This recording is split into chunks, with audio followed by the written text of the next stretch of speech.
बड़ी खबर है, अनीस इब्राहिम पूरी आतंकी साजिश का हैंडलर था। दाऊद इब्राहिम का भाई अनीस कर रहा था फंडिंग, ये जानकारी मिल रही है। यूपी से गिरफ्तार मूलचंद लाला अंडरवर्ल्ड से जुड़ा हुआ था। हथियार और विस्फोटक पहुंचाने का काम अनीस की देखरेख में हो रहा था और इसीलिए मूलचंद को बाकायदा हायर किया गया था। आईएसआई के इशारे पर ऑपरेट हो रहा था ये पूरा का पूरा टेरर मॉड्यूल।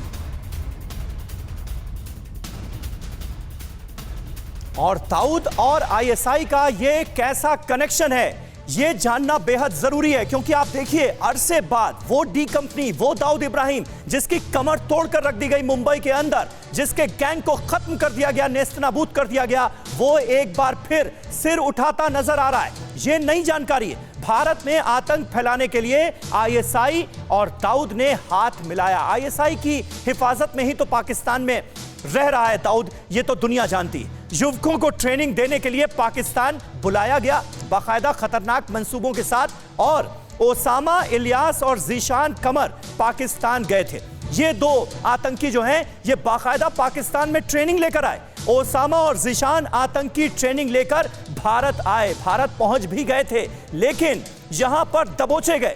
पाकिस्तानी खुफिया एजेंसी आईएसआई ने दोनों को ट्रेनिंग दी थी और अब इन दो आतंकियों के जरिए पाकिस्तान के पाप का पिटारा खुल रहा है। अंडरवर्ल्ड डॉन दाऊद इब्राहिम का भाई अनीस बाकायदा इस पूरे आतंकी प्रोजेक्ट की फंडिंग कर रहा था। अनीस इब्राहिम हवाला के जरिए भारत पैसा भेज रहा था और इन आतंकियों की जो कॉल ट्रेस हुई है उसमें भी इसका सबूत मिला है। आईएसआईएस के आतंकियों को हथियार मुहैया करा रहा था। ये देखिए आईएसआईएस खुरासान का भी इसमें कहीं ना कहीं हिस्सा था, इस साजिश में वो भी बराबर का हिस्सेदार था, ये जानकारी मिल रही है।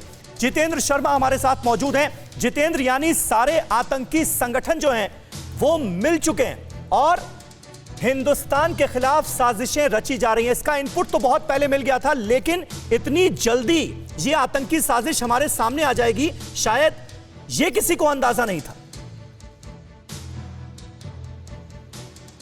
बिल्कुल समीर, देखिए खास बात इस पूरी इन्वेस्टिगेशन के दौरान ये रही है कि जांच एजेंसियों के हाथ में एक एक चीज है। उनके पास वो तमाम सबूत मौजूद है जो ओसामा और साथी जिशान की ग्वादर पोर्ट के ऊपर मौजूदगी को साबित करते हैं। हाँ। उनकी मौजूदगी वहां पर पूरी साबित होती है, ऐसे सबूत जांच एजेंसियों के हाथ में। इसके अलावा जो हवाला के जरिए मनी ट्रांजैक्शन हुआ उसके सबूत हैं। इसके अलावा जो बाकायदा फोन कॉल के ऊपर कमांड दी जा रही थी उसके सबूत हैं। तो इस टेरर मॉड्यूल को लेकर, इस पूरी साजिश को लेकर पूरे सबूत इस वक्त भारतीय जांच एजेंसियों के हाथ में मौजूद है, चाहे वो ट्रेनिंग को लेकर हो, चाहे हवाला रैकेट को लेकर हो, या फिर पूरी साजिश को अंजाम तक पहुंचाने को लेकर किए गए फोन कॉल हो। तो तमाम सबूत के बाद जांच एजेंसियां सामने आई हैं और इस पूरे मॉड्यूल को, इस पूरे नेटवर्क का खुलासा किया गया है। और अभी भी इस मॉड्यूल में कई लोग हैं जिनका पकड़ा जाना बाकी है, उनको लेकर लगातार जांच एजेंसियां रेड कर रही हैं। जो 6 आतंकी पकड़े गए हैं उनसे लगातार क्वेश्चनिंग की जा रही है, जानने की कोशिश की जा रही है कि आखिरकार अंडरवर्ल्ड का कनेक्शन कैसे सामने आया, कैसे आईएसआई और अंडरवर्ल्ड के कहने पर हिंदुस्तान के अंदर वापस अपनी जमीन तलाशने की कोशिश कर रहे थे। तो वो तमाम चीजें जो अब तक सामने नहीं आई थी। जाहिर सी बात है समीर, इतना बड़ा मॉड्यूल है, इतनी बड़ी साजिश थी, तो कई और ऐसे लोग हैं जिनकी गिरफ्तारी आने वाले वक्त में इस पूरे मॉड्यूल में तय है। जी बिल्कुल, अखिलेश तिवारी मुंबई से हमारे साथ मौजूद हैं। अखिलेश, ये अंडरवर्ल्ड और आतंकवाद की सांठगांठ अरसे बाद सामने आई है, किस तरह से लिंक जुड़ते हुए नजर आ रहे हैं, किस तरह से तार जुड़ते हुए नजर आ रहे हैं, जरा बताएं। जी बिल्कुल, जिस तरह से अभी तक आतंकी हमले होते रहे हैं उसके बाद ये बहुत दिनों के बाद ये नाम सामने आया है कि दाऊद इब्राहिम पाकिस्तान में बैठ के साजिश रचा था, उसका भाई अनीस इब्राहिम। तो कहीं ना कहीं वो मुंबई में जो उसके गुर्गे हैं, जो अंडरवर्ल्ड के लोग शांत बैठे थे, उन्हें उसने एक्टिवेट कर दिया है।